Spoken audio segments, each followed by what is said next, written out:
Conditions May Apply by CinnamonPinecones. Read by Distracted by Books. Chapter 97. Ramen with a Side of Identity Crisis.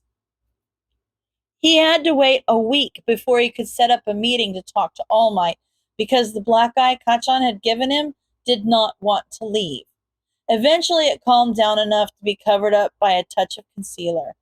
All Might had been texting him more regularly since they'd last met, and Izuku had been doing his best to dodge any attempts to meet up, so it wasn't difficult to schedule lunch with him the next day.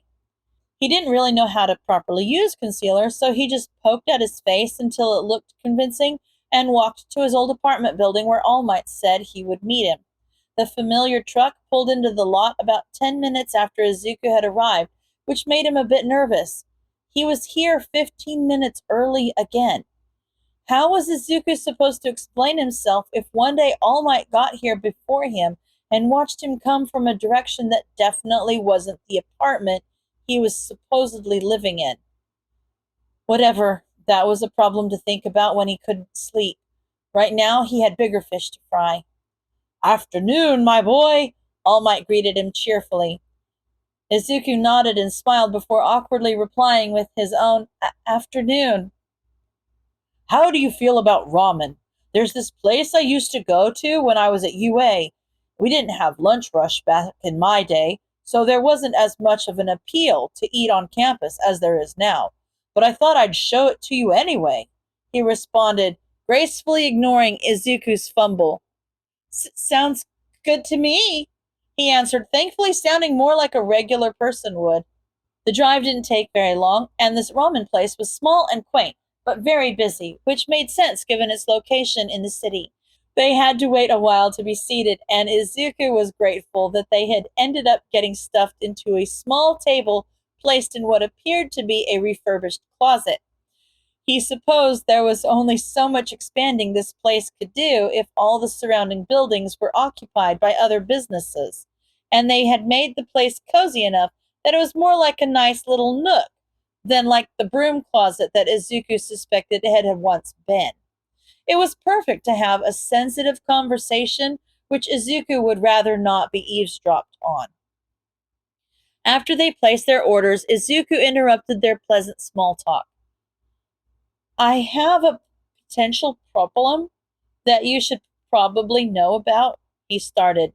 All Might shifted his posture to something a little less relaxed and a little more attentive as he subtly shot a glance around them to check if anyone was in earshot. Izuku had already made sure there wasn't, but it was nice to have All Might confirm his findings. "Is it about One for All?" he asked in a voice quieter than his normal speaking voice, but not quite a whisper. Yes." Izuku waited for All Might to nod before he continued. One of my classmates from middle school got into UA as well, and he knows that I'm supposed to, that I don't have a quirk," he replied, stumbling over himself. All Might took a deep breath in at that and sat back in his seat, taking a moment to contemplate what he had said. Izuku gave him a minute before he spoke up. "He's not. I doubt he's going to keep his mouth shut about it. He's talkative. But I was thinking about what to tell people, and I thought I could just say I was a late bloomer or something. I know it's unheard of. 14 is extremely late. But you said that I couldn't handle One for All if I wasn't strong enough, so I thought I could say that it didn't manifest until I have enough muscle mass to handle it or something like that," he concluded, wringing his hands nervously under the table. All Might's eyebrows rose thoughtfully at that. "That sounds like a brilliant cover story, my boy," he decided, shooting Izuku a proud smile. "I was thinking I'd better start teaching you how to dodge questions like that from the media, but you're well on your way already." Izuku blushed at the praise. Did All Might just commend his lying skills? We just need to work on your confidence and you'll be an all-star. He wasn't wrong about that. No one was going to listen to him if he was a stuttering, anxious mess. He needed to get rid of Deku. He wasn't quirkless anymore, and as of a few days ago, he never had to go back to Aldera. There was no purpose left for that part of himself. He knew that logically, but the rest of his brain apparently hadn't gotten the memo yet. Part of him was worried that he couldn't kill off that persona he'd crafted, and another part of him worried what would be left of him once he did. He needed to get rid of Ivy, too, eventually. And once he did that, he didn't know what that would leave behind. Someone that wasn't him, that's what would be left. That was good. That was what he wanted. He shut down that train of thought and told himself to be excited, not afraid.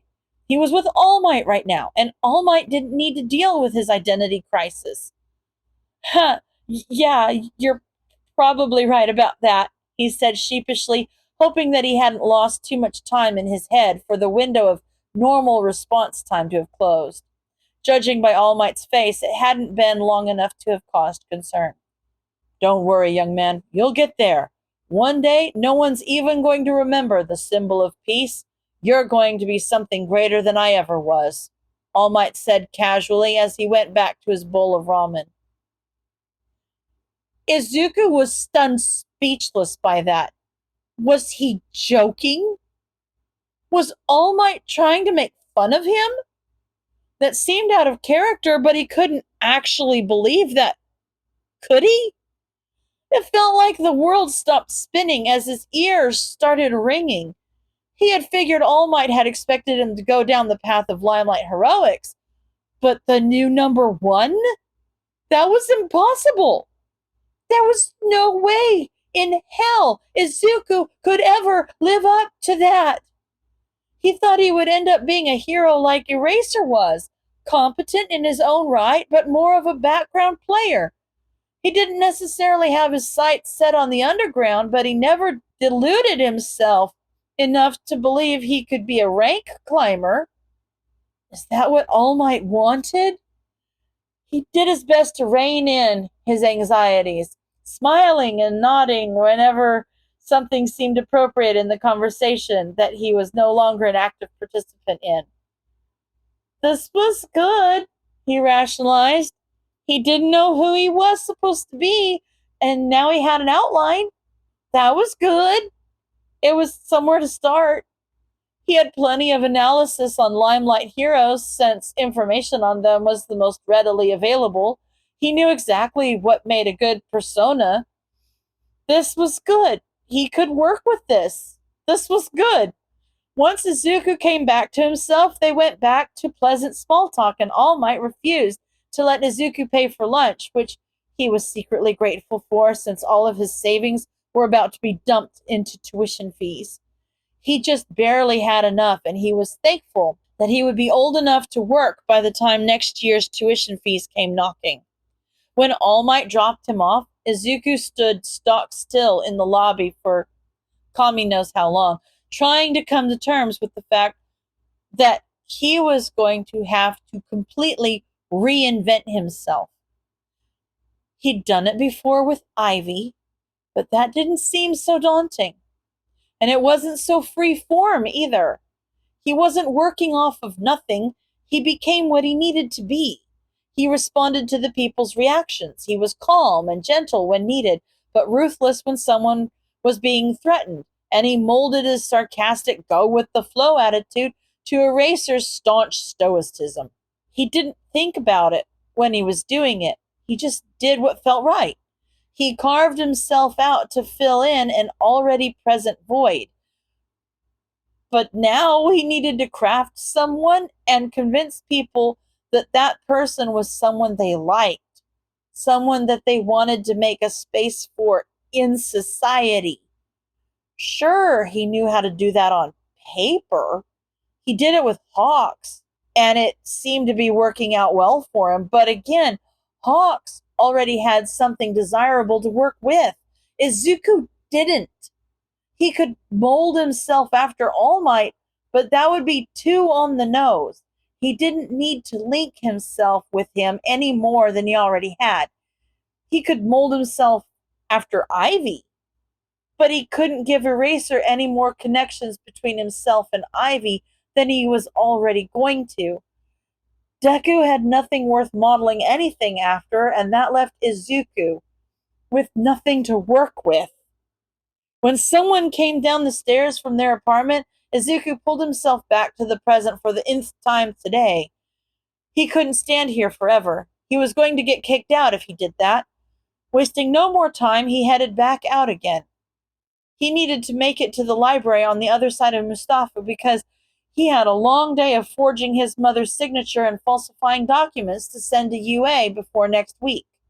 He had a week to make contingency plans and craft different versions of himself, and then he'd be at UA.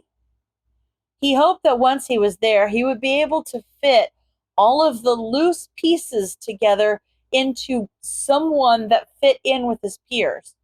Aside from whatever Kachan had to say, there wasn't going to be anything about him that was immediately repelling, so he should be able to slot himself in somewhere, and he was looking forward to that. He had filled a vacancy as Ivy, but that didn't mean they really fit in with anyone beside Eraser. So he was hesitantly excited to fit in somewhere. His anxiety was still buzzing, but he forced some optimism down his throat to muffle it. End of chapter.